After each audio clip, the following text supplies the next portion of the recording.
은혜 받으실 하나님의 말씀은 출애굽기 20장 12절의 말씀이 되겠습니다. 출애굽기 20장 12절의 말씀입니다. 함께 봉독하겠습니다. 내 부모를 공경하라. 그리하면 너의 하나님 나 여호와가 내게 준 땅에서 내 생명이 길리라. 아멘. 할렐루야. 아버지 날을 맞이하여 세상의 아버님들을 진심으로 축하를 드립니다. 한국은 어버이날이 있지만은 미국은 어머니 날이 있고 아버지 날이 있습니다. 그런데 오늘은 바로 아버지 주일입니다. 오늘은 출애굽기 20장 12절을 본문으로 해서 효는 기독교의 원리라고 하는 제목으로 우리 함께 은혜를 받고자 합니다. 저는 일찍이 어려서 아버지를 여의고 아버지의 사랑은 별로 겪어보지를 못하고 자랐습니다. 그래서 저는 항상 나도 빨리 아버지가 되어서 아이들을 좀 많이 낳았으면 좋겠다 그랬는데 하나님께서 딸 둘에 아들 하나를 주셨어요. 아주 큰 선물입니다. 그 아이들을 땅에 놓기도 아까울 정도로 애지중지 사랑으로 키웠습니다. 그런데 아이들은 아마 그 기억 못할 거예요. 맨날 구박만 당했다고 그렇게 생각하지 그렇게 애지중지 키웠다는 것을 전혀 생각지도 못할 수도 있습니다. 그러나 아무튼 저는 그렇게 키웠고 그 주인이 바로 저희 아내예요. 정말 땅에 놓기도 아까울 정도로 키웠으니까. 시편 127편 3절에 보면은 자식은 여호와의 주신 기업이요 태의 열매는 그의 상급이로다. 젊은 자의 자식은 장수의 수중의 화살 같으니 이것이 그 화살통에 가득한 자는 복되도다. 저희가 선문에서 그 원수와 말할 때에 수치를 당치 아니하리로다 라고 했어요. 자녀는 나의 소유가 아닙니다. 하나님께서 잘 양육하라고 맡겨주신 귀한 기업이요 상급이라고 했어요. 젊은 자의 자식은 장수의 화살통에 화살 같다. 전쟁터에 나가는데 여러분 화살통에 화살이 가득 차면 든든합니다. 누구를 만나도 두렵지가 않습니다. 그러듯이 젊은 자의 자식은 장수의 화살통에 화살 같아서 항상 마음이 든든하다라고 말합니다. 하나님은 성도된 우리에게 사랑과 훈계를 주시는 영적 아버지십니다. 그리고 육신의 아버지는 자녀를 양육하고 보호하는 역할을 맡고 있습니다. 성경 속 아버지의 의미를 깊이 묵상하며 하나님과 우리의 관계 그리고 가족 간의 사랑을 되새기는 시간이 되시기를 예수 이름으로 축원합니다. 자, 오늘은 부모에 대한 효도를 깊이 묵상하면서 우리가 함께 은혜를 나누고자 합니다. 먼저 아버지 날 유래에 대해서 제가 말씀드리겠습니다. 어머니 날에 대해서는 여러분 잘 아시지만은 아버지 날 유래에 대해서는 별로 아신 분이 없습니다. 자, 미국에서 아버지 날은 매년 6월 셋째 주일에 지켜집니다.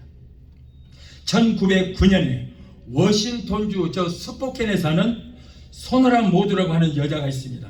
근데 그분이 최초로 이 아버지 날을 시작하게 됐어요. 홀아버지 밑에서 자란 도두 여사는 어머니 날 센츄럴 미 감리교에서 그 설교를 듣던 중에 자신을 부함한 6남매를 홀로 키우면서 고생하셨던 아버지를 생각하게 되었고 자신의 아버지의 생일인 6월 5일을 아버지 날로 정하자는 그런 운동을 캠페인을 벌이기 시작했습니다. 센츄럴 미 감리교의 YMCA와 그리고 정부 공무원들을 찾아다니면서 이 아버지 날 제정을 주창을 하게 되었고 결국에는 성공을 하게 됩니다. 워싱턴 주에서 1910년 6월 19일에 최초로 아버지 날을 만들어서 기념하게 되었습니다. 전국적으로 아버지 날에 대한 지지가 확산이 되었습니다. 그러나 한편에서는 아버지 날이 상업적으로 이용될 수 있다는 그 우려 속에 연방 정부에서는 통과되지를 못했습니다.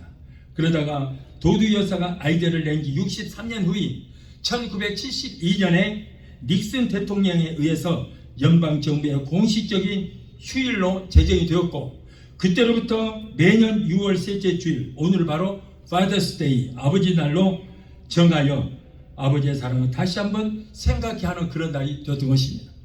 오늘 본문의 말씀 중에 12절은 내 부모를 공경하라. 그리하면 너희 하나님이 네게 준 땅에서 네 생명이 길리라 말씀했어요. 자, 첫째로 이 계명은 하늘에 속한 윤리입니다. 하나님께서 우리 인간에게 주신 다섯 번째 계명이 내 부모를 공경하라고 하는 이 계명은 하늘에 속한 윤리다. 혹여 요즘 시대에 태어난 사람들은 부모에게 효도해야 된다고 강조하게 되면은 그것은 공자시대에나 있었던 구식해캐 묶은 봉건적이고 구식해캐 묶은 제도이지 요즘같이 과학이 최첨단을 건든 이 시대에 걸맞지 않는 사상이로 할지 모르겠지만은 여러분, 그러나 그것은 정말 잘못된 생각인 것입니다. 옛날 모세를 통해서 주신 부모에게 효도하라고 말씀하신 그 계명이 급변하는 시대요, 핵가족을 이루는 이런 시대의 윤리가, 그 윤리가 맞지 않는다고 잘못한 생각을 하는 사람도 있습니다. 그러나 아무리 시대가 급변하고 최첨단 우주 과학 시대에 살고 있다고 할지라도 모든 것이 다 달라지고 변해도 기독교의 윤리까지 변하는 것은 절대 아닌 것입니다. 옛날이나 현대나 동양이나 서양을 막론하고 변하는 것도 있고 변하지 않는 것도 있습니다. 주나 주농도 변하지 않습니다. 또한 부모에게 효도하라 하신 그 하나님의 말씀도, 여러분, 성경에 기록된 말씀은 천지가 없어지기 전에는 단 1.1획도 변할 수도 없고 없어질 수도 없는 것입니다. 부모가 자식을 낳아서 사랑하며 희생하며 양육하는 것은 계명을 받았던 그 모세 시대 때나 오늘이나 여러분 아무리 오랜 세월이 지났어도 변함이 없는 것입니다. 그렇다면 동시에 자식이 부모에게 효도하고 공경해야 되는 것도 변함이 없어야 되는 것입니다. 아무리 시대가 변한다고 할지라도 하나님의 말씀은 변할 수가 없습니다. 이것은 창조의 질서 속에서 속하는 하나님의 법칙이기 때문에 변할 수가 없는 것입니다. 오늘 본문 출애굽기 20장은 하나님께서 출애굽을 하여 광야에서 살면서 지켜야 할 법을 주시는 율법이 되고요, 이스라엘 백성들에게 이 광야에서 살면서 너희들이 지켜야 할 법이 있다, 그러면서 이 법을 모세를 통해서 주신 것입니다. 12절의 내용을 보면 내 부모를 공경하라. 자, 그랬지, 내 부모에게 공경하라고 했지 어떤 부모에게 공경하라라고는 가이드라인을 정하지는 않았습니다. 잘났든 못났든 무식하든 유식하든 부자 부모이든 가난한 부모이든 상관없이 나를 이 땅에 있게 한 부모에게 차별 없이 공경하라는 그런 말씀인 것입니다. 자, 둘째로 이 계명은 모든 도덕의 기초가 됩니다. 십계명은 하나님께서 모세에게 시내산에서 두 돌판에다가 새겨주신 법입니다. 그래서 첫 번째 돌판에 십계명의 1계명부터 4계명까지는 하나님과 인간 간의 관계에서 지켜야 할 그런 수직관계, 이런 법을 주셨어요. 그래서 너는 나 외에는 다른 신들을 내게 있게 하지 말라. 하늘에 있는 것이나 땅에 있는 것이 어떤 형상든지 만들지도 말고 거기에 절하지 말라. 복달라고 빌지 마라 하는 거예요. 그리고 두 번째 돌판인 5계명부터 10계명까지, 이거는 인간과 인간 간에 지켜야 할 수평적인 관계인데, 거기도 보면은 두 번째 돌판의 첫 번째 복음이 뭐예요? 율법이 내 부모를 공경하라는 거예요. 그러니까 첫 번째 돌판의 첫 번째 주시는 율법이 하나님께 잘 공경하라는 것이고, 두 번째 돌판의 첫 번째 주시는 말씀이 뭐냐면 내 부모에게 공경하라는 것이, 이렇게 중요하다. 수평적인 인간 관계에서 지켜야 할 첫 번째 계명이 이렇게 내 부모를 공경하라. 에베소서 6장 2절의 말씀 보면 내 아버지와 어머니를 공경하라, 이것이 약속이 있는 첫 계명이라 라고 기록하고 있습니다. 자, 어머니나 아버지 둘 중에 한 분만 공경을 하지 않고 아버지와 어머니를 공경하라는 거예요. 이 계명은 매우 중요합니다. 그 이유는 왜 그래요? 약속이 있는 첫 계명이기 때문이다. 그렇다면 어떤 약속인가? 이 계명을 지키면 어떻게 해주겠다고요? 이는 네가 잘되고 땅에서 장수하는 복을 받을 것이라는 거예요. 그래서 여러분, 이 땅에서 보면은 훌륭한 사람들, 유명한 사람들 보면은 불효자가 하나도 없어요. 다 효자고, 부모에게 정말 잘했던 사람들, 이런 사람들은 다 거의가 예수 믿는 사람들이고, 그리고 하나님께 복을 받은 사람들인 것입니다. 무엇을 해도 이름을 나는 그런 사람들은 다 부모에게 효도했던 사람들이에요. 나를 세상에 있게 해주신 부모님께 효도하는 일이 당연한데, 부모에게 효도하면 하나님께서는 효자에게 복을 줄 수 있다고 말씀하셨어요. 이렇게 인간관계에서 맨 먼저 해야 할 것은 어버이께 효도하는 일이며 복이 약속된 첫 계명이라는 것입니다. 오늘날 젊은 부모들이 자기 자식들을 아주 얼마나 잘 키우는지 모릅니다. 아주 현대적으로 잘 키웁니다. 여러분, 그러나 그 아이들의 부모들도 모두가 다 어려서 그 부모의 사랑을 받으면서 그렇게 양육되어져서 오늘날 부모가 된 거예요. 지금은 무엇이고 풍성하지만은 오늘날 부모님 세대들은 지극히 가난한 세대였어요. 여러분, 6.25 끝나고 정말 한 끼 밥 먹기도 어려운 이 시대에 부모들은 허리띠 졸라가면서 그래도 자식들이라도 어떻게든지 먹여보려고 그렇게 수고하고 애쓰던 이 시대였기 때문에 그렇기 때문에 아이들에게 최선을 다했다고 하지만은, 그러나 지금에 비하면은 모든 것이 부족한 것이 많죠. 요즘 아이들에게 부모님 세대는 이렇게 힘들게 살았고, 그때는 배가 고파서 여기저기 풀도 캐서 먹고, 그러다 보니까 오늘날 세계에서 나물을 제일 많이 먹는 나라가 되었다, 이렇게 가르치면, 아니 라면이라도 먹지 그랬어요. 글쎄요, 그때 라면이라도 있었으면 얼마나 좋겠어요. 라면은 그냥 먹을 게 없었어요, 그때 당시에는. 그렇기 때문에 혹시 이거라도 먹어도 괜찮을까 하고 이 풀뿌리 캐서 먹고 저 풀뿌리도 캐서 먹어보니까 안 죽거든요.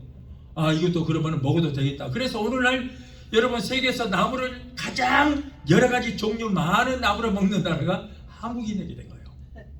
그런데 얼마나 이게 또 영양가가 존재해요, 오늘날. 그래서 여러분 참 지혜로워요, 우리의 선조들이나, 그리고 여러분들이 참 지혜롭습니다. 여러분, 이렇게 정말 그럴지라도 배고픈 시절에 허리띠 졸라매고 못 먹고 못 입고 못 살면서도 자식들은 배고프지 않게 하기 위해서 부모님들이 최선을 다했던 그런 시대가 있었습니다. 예수님을 잘 믿는 사람들은 대부분 부모에게 효도합니다. 그래서 하나님께서 그들에게 찾아서서 복을 주십니다. 그러나 부모에게 불의한 자들은 그의 삶이 저주받은 삶을 살 수밖에 없는 것은 신명기 27장 16절에 뭐라고 그래요? 그의 부모를 경홀히 여기는 자는 저주를 받으라 할 것이요 모든 백성은 아멘 하지니라. 자, 이러한 약속이 되어 있기 때문에 부모에게 효도하면 이 땅에서 장수의 복도 받고 손으로 하는 일의 복을 받지만, 그러나 믿지 않는 자들이 이 말씀 모르기 때문에 부모에게 불효해서 그들은 복은커녕 여러 가지 저주를 받는다고 말씀하셨어요. 하나님께서 이런 말씀을 안 하셨을지라도, 부모에게 효도하면 복을 주신다는 이런 약속을 하지 않았을지라도 내 부모에게 효도하는 것은 여러분 지극히 당연하지 않습니까? 어떤 대가가 따르지 않는다고 할지라도 부모에게 효도하는 것은 어떤 종교를 떠나서, 인종을 떠나서 여러분 지극히 당연한 줄로 믿습니다. 자, 셋째로 이 계명은 신앙의 첫 열매를 요구하는 계명입니다. 제가 앞에서 말씀드렸다시피 하나님께 대한 계명을 지키는 사람은 신앙이 돈독한 사람이에요. 신앙이 좋은 사람들은 그 하나님의 말씀이기 때문에 더 지킵니다. 신앙이 있고 하나님을 사랑하는 사람이라면 그 증거가 제일 먼저 부모를 사랑하는 그런 열매를 맺게 되는 것입니다. 위로는 하나님을 잘 섬기고 이 땅에서는 부모님께 효도하는 것이 신앙의 기초가 되기 때문에 여러분, 예수 믿는 사람은 부모를 잘 섬깁니다. 야고보는 너희가 보이는 부모님도 사랑하지 못하면서 보이지 않는 하나님을 어떻게 섬기겠느냐? 눈에 보이는 부모도 잘 사랑하지 않으면서 보이지 않는 하나님을 사랑한다는 것은 그 거짓말이다. 눈에 보이는 부모님을 사랑하지 못하면서 보이지 않는 하나님을 사랑한다, 보이지 않는 하나님을 잘 믿는다고 고백하는 것은 거짓말이라고 말씀했던 것입니다. 자, 그렇다면 현대인으로서 이 중요한 계명을 어떻게 하면 잘 지킬 수 있을 것인가? 사도 바울은 자녀들아 너희 부모를 주 안에서 순종하라고 했습니다. 주 안에서 순종하라. 동양 도덕에도 부모가 혹 잘못을 명령했을 때는 간할 수 있다라고 했어요. 간할 수 있다. 부모가 나이 들어서 시대에 뒤떨어져서 말하는 것이 조리가 없을지라도 잘 이해를 시켜드려야지 노인이라고 무시하고 말마다 대꾸하고 대든다면은 그런 사람은 하나님께서 철저하게 미워하시나요. 그래서 간한다는 말씀은 나이 먹은 부모님이 무식하다고 대화가 잘 통하지 않는다고 그럴지라도 아버지 어머니 생각은 그러하실지라도 제 생각은 이렇게 생각할 수도 있습니다라고 이렇게 이해시켜 드리는 것, 이것이 바로 간하는 것이다라고. 엄마 아빠는 무식해서 몰라요. 내 말이 맞아요. 그 말은 틀렸어요 하는 것은 이거 잘못된 거다. 아무리 부모가 말이 통하지 않는다고 할지라도 어머니 아버지 그 말씀도 맞습니다. 그러나 내 생각에는 이렇게 생각할 수도 있습니다라고 이렇게 이해시켜 드리는 것, 이것이 간할 수 있다라고 말하는 것입니다. 자, 넷째로 부모님께 봉양할 줄 알아야 된다. 부모가 자식을 낳아서 훌륭하게 키우려고 공부시키느라 허리띠를 졸아가면서 고생하다 보면은 어느 정도 자식이 좀 성장하다 보면은 그러다 보면 나를 돌아보게 되는 거예요. 그러면 내 인생은 어디 가고 어느덧 머리는 하얗게 서리가 내리겠어요.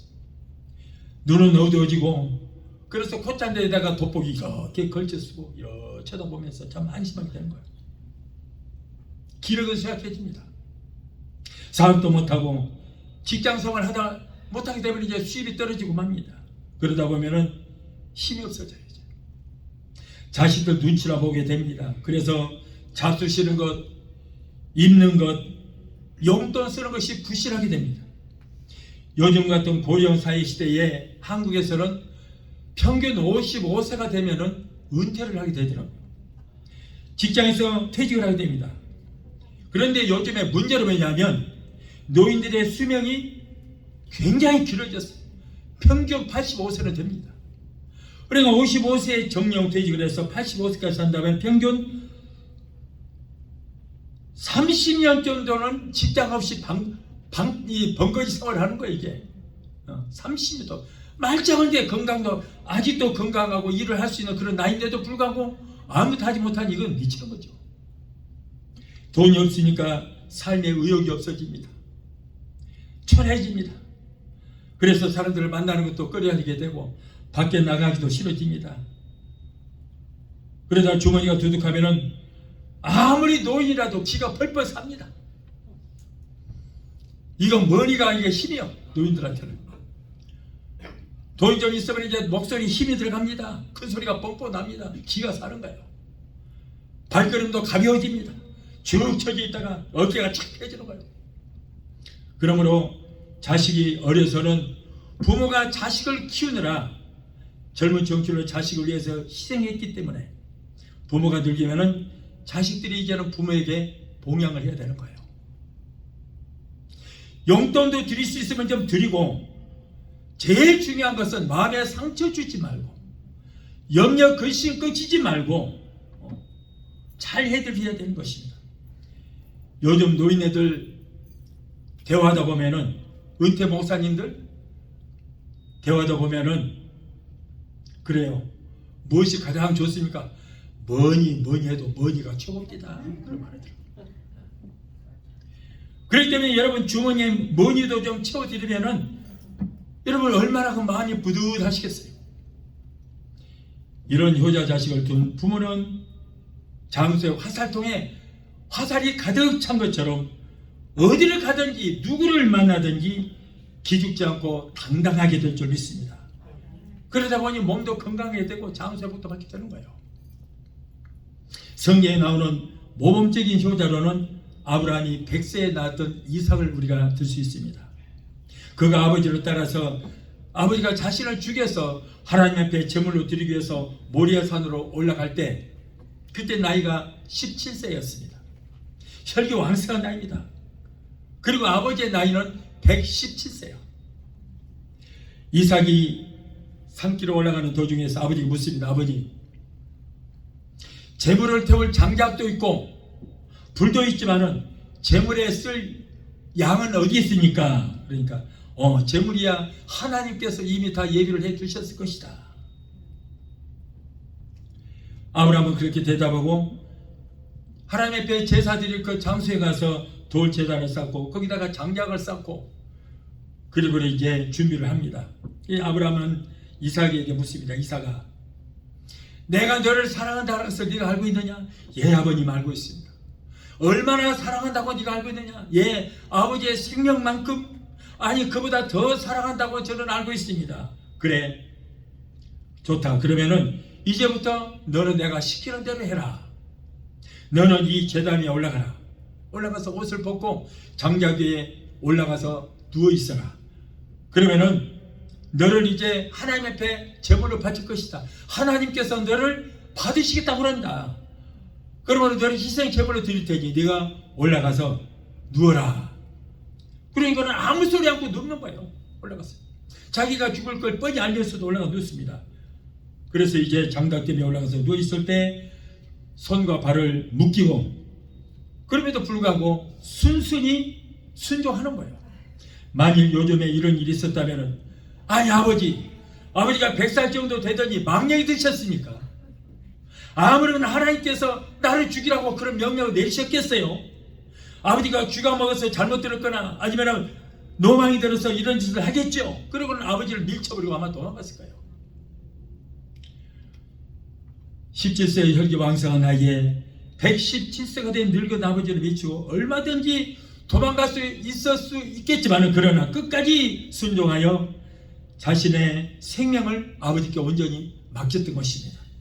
이삭은 아버지의 거룩한 명령에 따라서 제단 위에 누워서 칼로 자기의 목을 찌르기를 기다리고 있었어요. 그런데 하나님께서 이미 그 아들의 마음도 받았고 아버지 마음도 받았습니다. 뒤로 돌아봐라. 뒤로 돌아봤더니 좋은 살이 통통한 찐 어린 양이 한 마리가 딱 묶여 있는 거예요. 하나님은 이미 여러분이 이삭의 마음도 받았고 아버지의 얼마나 하나님을 사랑하는가 그 마음도 다 받으신 거예요. 그 뒤로 이삭은 한평생 어려움을 당하지 않고 어디든지 그 척박한 땅에다가 구멍 뚫어 물이 막 솟구치 오르고 농사를 잘 짓는 그 뒤로는 한 번도 어려움을 당하는 일이 없었다고 말씀을 하고 있습니다. 야, 이렇게 해서 이미 이삭은 죽지는 않았지만 하나님 앞에 바쳐진 사람이 되었어요. 이것은 바로 예수 그리스도의 죽음의 표상이 되게 된 것입니다. 그리고 또한 예수님께서 우리 죄를 위해서 산 제물로 바쳐질 것을 예표를 하는 그런 모습이 됐던 것입니다. 그리고 그의 줄기에서 세상을 구원한 메시아 예수 그리스도가 탄생하게 되는 엄청난 복을 받게 되었습니다. 효도는 부모의 사랑을 갚는 길인 것입니다. 우리는 부모에게 사랑의 빚을 진 자 되는 것입니다. 그래서 우리는 효도하는 것은 그 부모에게 빚을 갚는 결과가 되는 것입니다. 효자가 효자를 낳는다고 해서 우리는 뭐라고 그래? 그걸 보고 부전자전이라 말합니다. 아브라함이 하나님께 순종했기 때문에 이삭도 아버지께 이렇게 순종했던 거예요. 하나님을 향한 경건과 부모님에 대한 효도를 생각할 때에 가정과 사회가 복을 받는 역사가 일어나게 되는 것입니다. 여러분 연세 많은 부모님들은 언제 돌아가실지 모릅니다. 지금 보기에는 건강하시고 이렇게 교회까지 잘 오시는 거 보니까 아직은 괜찮으시겠어. 그러나 그렇지 않아요. 이미 날짜를 받아놓은 거나 다름이 없는 것입니다. 그런데 연세가 되신 분들은 건강한 것 같지만은 하룻밤 자고 일어나면은 또 뭔가가 달라져 있고 또 하룻밤 자면은 자꾸 눈에 띄게 달라져 있는 것입니다. 여러분 성경에는 심는 대로 거둔다고 말씀하고 있습니다. 내가 부모에게 효를 심으면은 나도 자식에게 효의 열매를 꼭 받게 되는 거예요. 그러나 반면에 부모에게 불효를 심으면은 나도 내 자식에게 불효를 꼭 받습니다. 고구려 시대에는 고려장이 있었죠. 그런데 현대에는 현대장이라는 것이 있습니다. 어느 집안에 소년의 어머니와 아버지가 자꾸 다툽니다. 처음에는 소년이 들었어라 부부가 싸워도 그냥 조용조용히 싸웠어요. 또 어머니도 계시고 그러니까는 소리가 문 밖에 새 나가지 않도록 조심조심 투닥거리며 싸웠습니다. 그러나 차츰 날이 감에 따라서 부부싸움 소리가 점점 커지기 시작한 거예요. 처음에는 말을 안 하고 조용히 싸워 이렇게만 싸웠는데 나중에는 아예 소리가 커져. 간밖에까지 소리가 나갑니다. 그러다 보니까 결국에는 그 집안의 어린 소년, 아이도 듣게 되고 어머니도 듣게 되었습니다. 그래서 가만히 들어보니까 당신 어머니는 너무나도 비위생적이고 너무나도 무식하고 냄새가 나서 함께 못 살겠어요 하는 소리예요. 오늘 내가 신경외과에 갔어요. 그런데 내 병이 뭔 줄 아세요? 내가 어머니 때문에 너무 많이 상하고 속상해서 노이로지가 걸렸대요. 정신병이 됐어요 내가. 그러니 나는 도저히 어머니하고 못 살겠어요. 날이 가면서 소년의 어머니는 할머니를 본 채 만취하고 뒤도 고개 돌리고 지나간 거예요. 그러더니 나중에는 소년의 아버지까지도 할머니를 보면 고개 싹 돌리고 지나가는 거예요. 이게 보통 심각한 문제가 아닙니다. 어느 날 또 그 소년의 어머니가 죽는다고 아주 난리가 났어요. 소년의 어머니는 시퍼렇게 되어서만 외칩니다. 여보, 내가 더 이상 저 할머니하고 못 살겠어요. 나를 택하든가 당신 어머니를 택하든가 둘 중에 하나를 택하세요. 나는 더 이상 못 살겠어요. 그러는 거예요.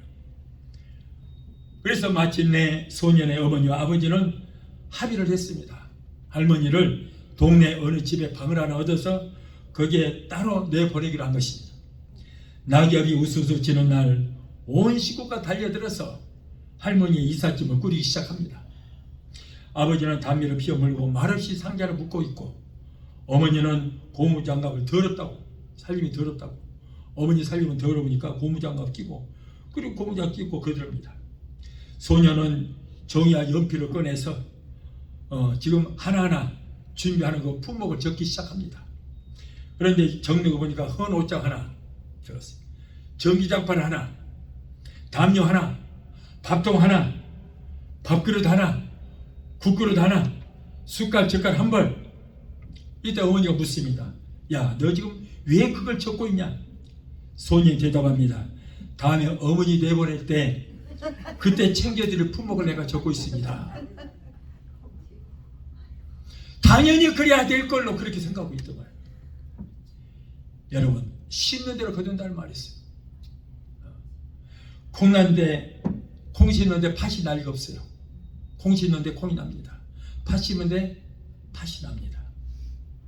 여러분, 사람은 누구나 다 늙어갑니다. 아무리 젊다고 할지라도 눈 깜짝할 새에 늙어가요. 나도 한참 세상에서 이럴 때가 엊그제 같아요. 엊그제 같아요. 조명 쫙 받고 마이크에다가 탁 할 때가 엊그제 같아요. 지금도 마음은 그대로 살아있어요. 그런데 오늘날 거울을 보니까 옛날에 내 모습이 하나도 없어. 하나도 없어. 옛날 그때 사진을 보니까 얘 누구지? 완전 딴 사람이 됐어요. 여러분, 이게 인생입니다. 우리 주님을 신뢰해도 심히 가깝지만은, 그러나 여러분, 내 개인의 종말도 언제일지 몰라요. 오늘 이 시간 이후에 우리가 어떻게 될지 모릅니다. 오늘 저녁이라도 하나님께서 내 코와 입을 한 일부만 막고 있으면 가는 거예요. 무슨 재주가 있겠습니까? 그러므로 우리가 살아있을 때 잘 믿어야 돼요. 살아있을 때. 여러분, 저는 요즘에 느끼는 거 뭐예요? 목회도 마지막 마무리를 잘 지어야 되겠더라. 오늘날 목사님도 보니까 마무리 잘못 지었다가 폐가 망신하잖아요. 우리의 인생들도 나이 먹으면 마무리 잘 지어야 돼요. 그래서 죄송합니다만 이런 말을 하면 기분 나쁘실지 모르겠지만은 저나 여러분이나 갈 준비해야 돼요. 갈 준비. 네. 언제까지 우리가 여기서 뭐 살 줄 알아요? 아니요. 이 시간 이후에 우리가 어떻게 될지 모르다니까요. 갈 준비해야 돼요. 천국 갈 준비해야 돼. 그것도 죽을 준비가 아니고 천국 갈 준비하자는 거예요. 천국 갈 준비.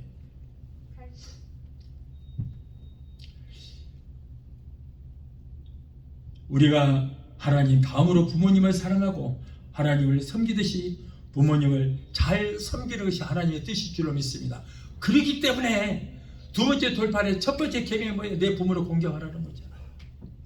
오늘 하나님께서 우리에게 주시는 계명이 내 부모를 공경하라. 그리하면 너희 하나님께서 너에게 준 땅에서 너의 생명이 길리라. 잠세복도 주시고 건강축복 주시고 네가 손으로 하는 모든 일에 하나님의 복이 많을 것이라는 거예요. 이 약속의 말씀을 기억하여 기독교의 근본인 효를 실천하여 장수를 누리게 되시기를 바랍니다.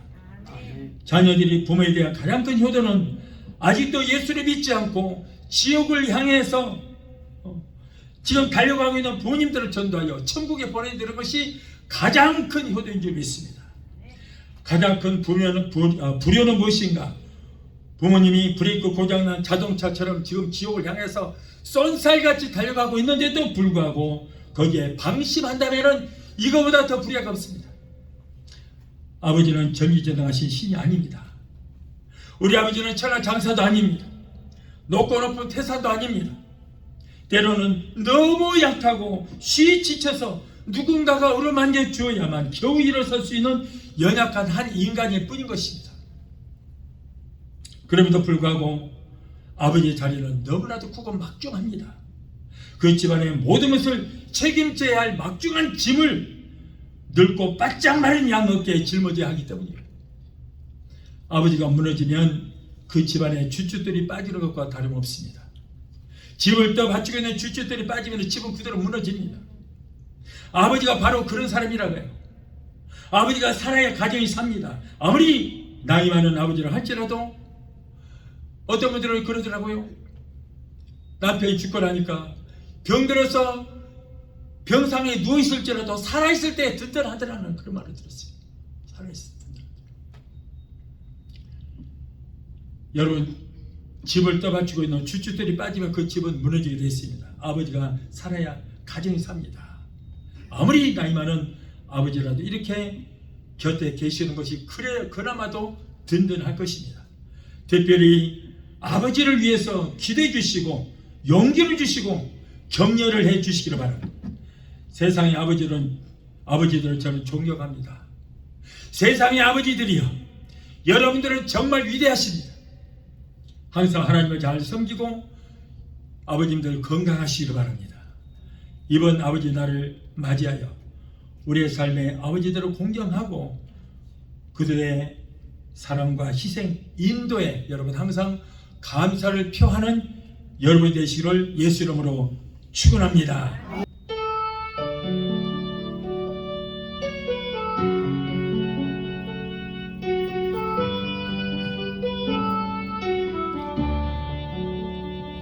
주님 예수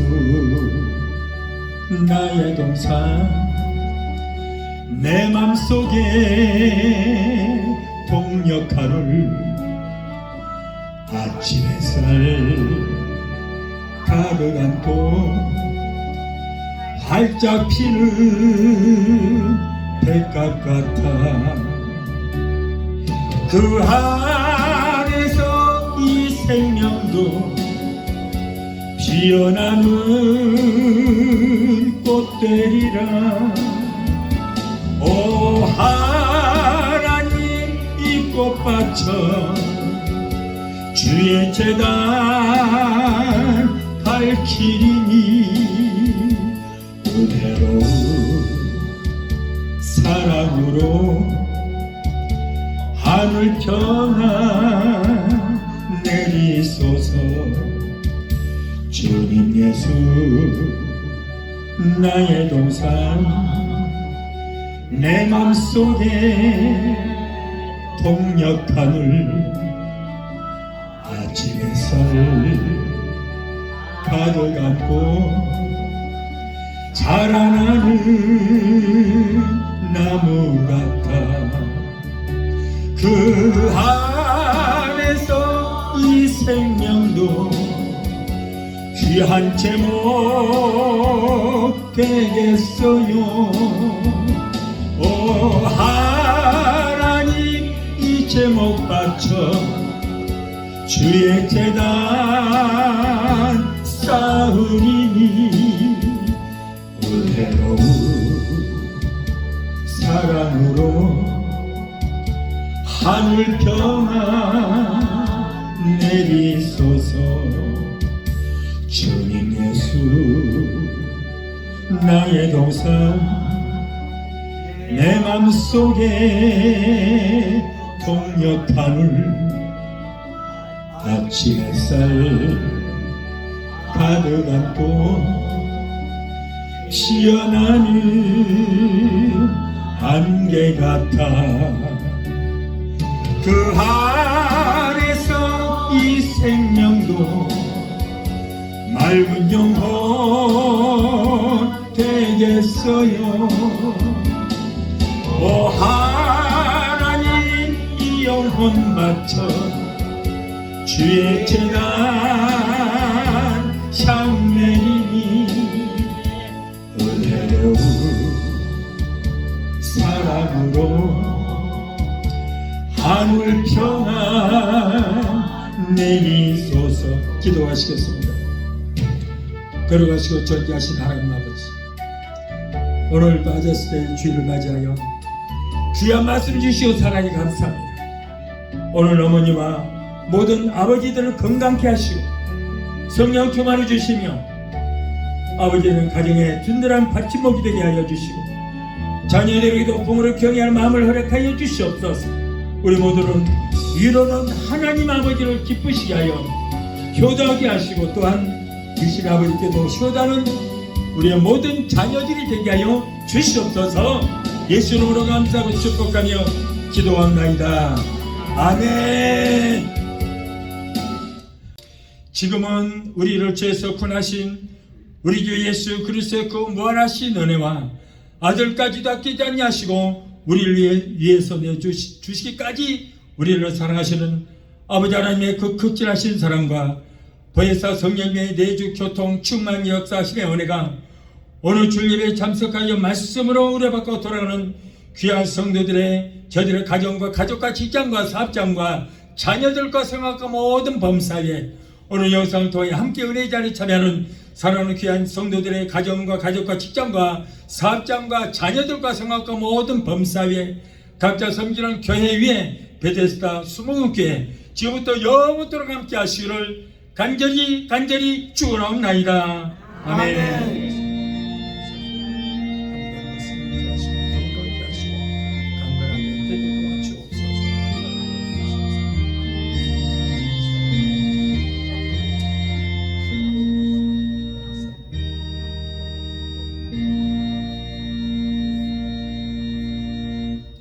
할렐루야.